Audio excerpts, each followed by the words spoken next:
Arminius has fought alongside the Romans, and he knows the Roman army is an army of power, not stealth. So he had the opportunity to learn Roman tactics and to learn how the Roman army operated and what it could and could not do, what its capacities and capabilities were, how it deployed, how it fought. Arminius knows about Rome, and he knows the Romans underestimate Germanic resolve. He tells General Varus everything he wants to hear. Historian Velleius Paterculus. Arminius used of the negligence of General Varus as an opportunity for treachery, wisely seeing that no one could be more quickly overpowered than the man who feared nothing. He knew that the most common beginning of disaster was a sense of security. Part of the problem was Rome's bias, Rome's overconfidence that it could defeat anybody, that nobody up in these northern regions far from the Mediterranean could possibly mount a successful defense against Rome. If the Germans are to strike, they must do it soon. Their enemy is stretched thin by other battles and completely unsuspecting. The Germans set their trap in the soggy, tree-clogged Teutoburg forest in northwestern Germany. And what Arminius had done was, it must have taken several weeks and several hundred men. They actually constructed a 5-foot-high, 15-foot-wide wall, complete with fences and presumably some camouflage as well.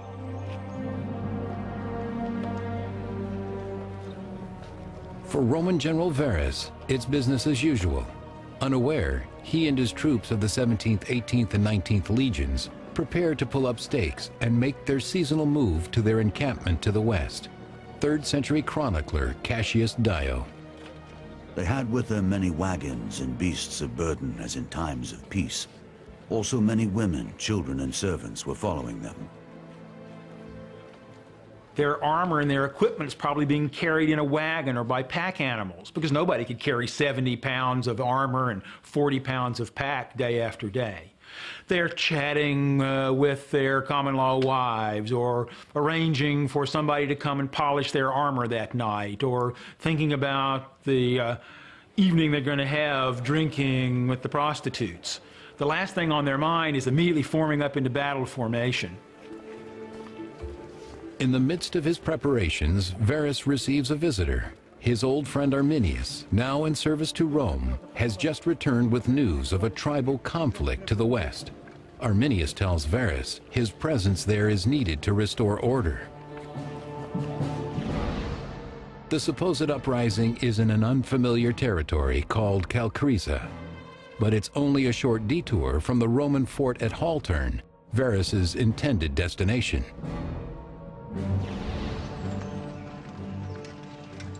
Varus mobilizes the entire camp for the journey.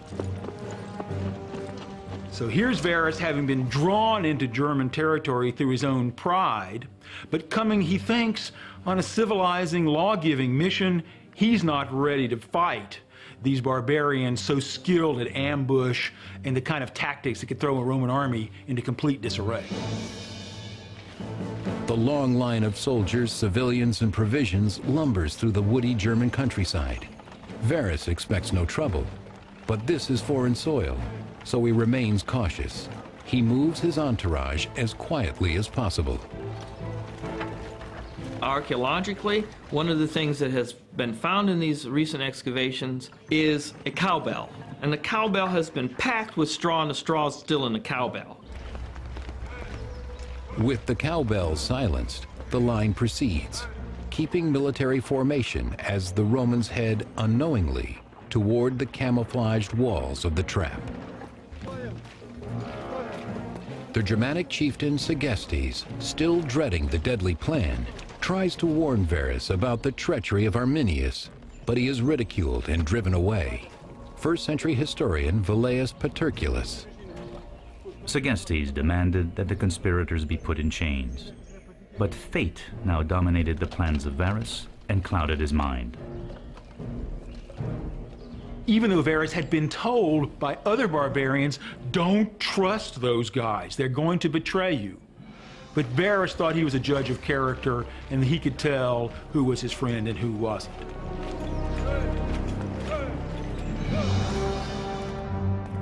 While Varus leads his legions into the trap, General Tiberius returns to Rome from his hard-won success in Pannonia.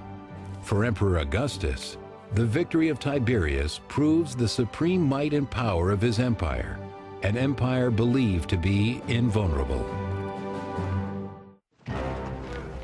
As the Roman Governor General Varus moves his troops westward to their fortress, he makes a detour to settle an uprising his friend Arminius reported to him.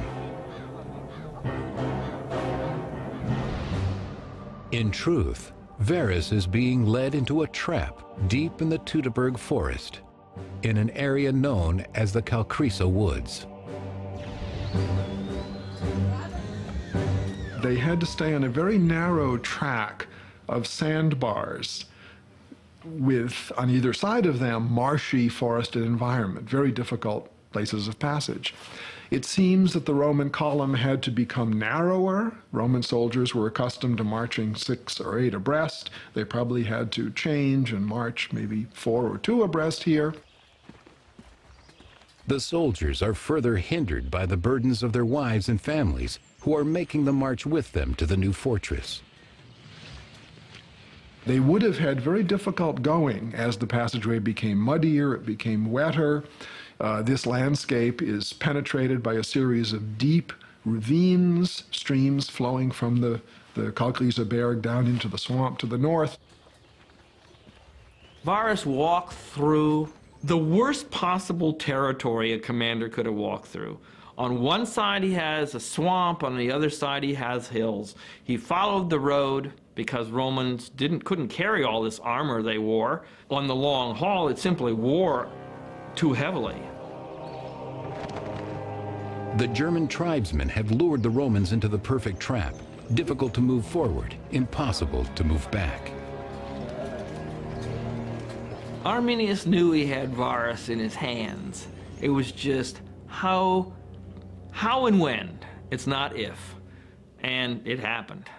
And it happened in a really complete fashion. 3rd century chronicler Cassius Dio describes the moment of ambush. The Germans came upon Varus in the midst of forests, by this time almost impenetrable. And there, at the very moment of revealing themselves as enemies instead of subjects, they wrought great and dire havoc. The trap is sprung. The Romans have no way out as the barbarians surround them on all sides. So you're bare out there. You have just your armor on, if that, and you are going to quickly be decimated in terms of your ranks. And the Romans had no room because the path was too narrow to deploy. The line of troops and their entourage could have stretched 2 miles long. Varus, hemmed in at the middle of the formation, is unaware of the devastation at the front. All he knows is the line has suddenly stopped moving, and there is no place to go. The front of the line is going to be the first to get it, and there isn't much communication, as far as we can tell, on this path, or there couldn't be much communication between the front of the line and the rear of the line. So that's going to render the army more vulnerable and create a deadly situation as well. By the time Varus learns of the attack, it is far too late. No time to prepare, no place to escape. The exact chain of events is lost to history. My guess is this was a battle that the main engagement took less than an hour, but the mopping up operation probably took the rest of the afternoon. Each man had to reconcile to the inevitable, and I don't know how a Roman would have done that any better than an American. Very hard to watch your friends die. As the Roman soldiers die like animals, more German warriors join the fray, writes Cassius Dio. The enemy's forces greatly increased, as many of those who had at first wavered now joined them, largely in the hope of plunder. In an indignity worse than death, 2 of the legions lose their eagle standards to the barbarians. The eagle was seen as a religious symbol by the soldiers. It was literally the religious spirit and power that kept them safe and made them victorious.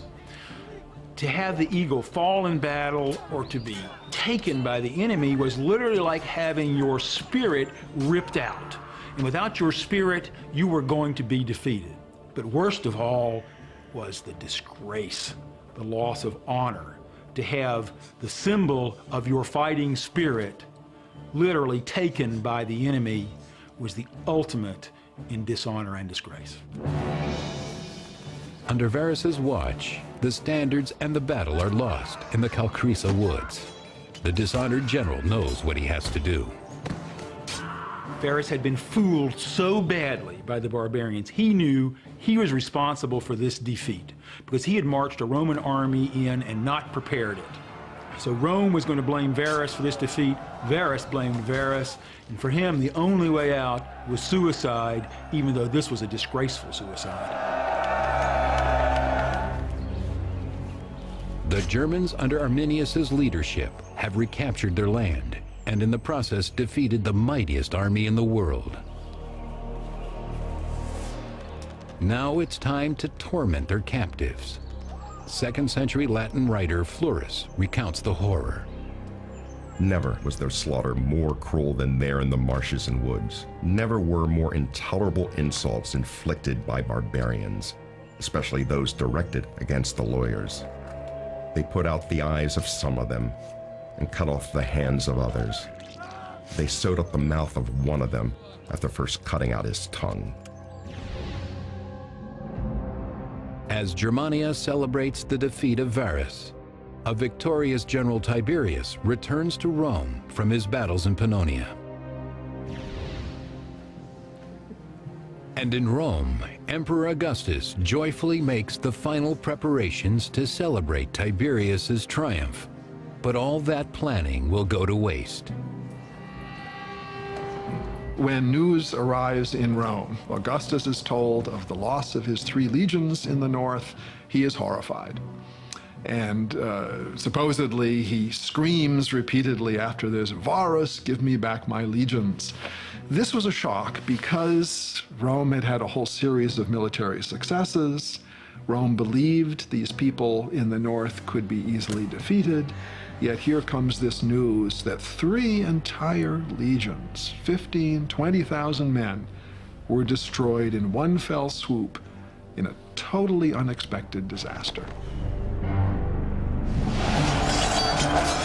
And now that the Cherusci and other barbarian tribes have slipped their leash, what can stop them from destroying Rome?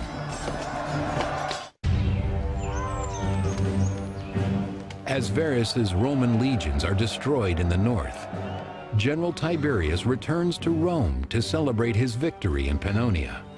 But instead, he finds Emperor Augustus shattered at the news of the terrible loss in the north. Barbarians across the Rhine have massacred 3 entire Roman legions under Governor General Varus. Varus's disaster meant to Augustus that Augustus's plan to push the northern frontier of the Roman Empire further had failed, and that they were always going to have to deal with these ferocious peoples on their frontiers who at any time might want to come into the Roman Empire either to live or to raid. The blow to Rome is a severe one, and it cannot go unanswered. Arminius had struck a significant blow to Roman morale and Roman pride and Roman honor, and that had to be avenged. Losing 15,000 to 18,000 men from a strike force of legionnaires of 150,000 is similar, I think, to the United States Army today losing 60,000 men. We have about 600,000 men under arms. If we lost a tenth of them, we lost 60,000 men in one day. I think it'd make the evening news. To restore Rome, General Tiberius mobilizes his exhausted troops.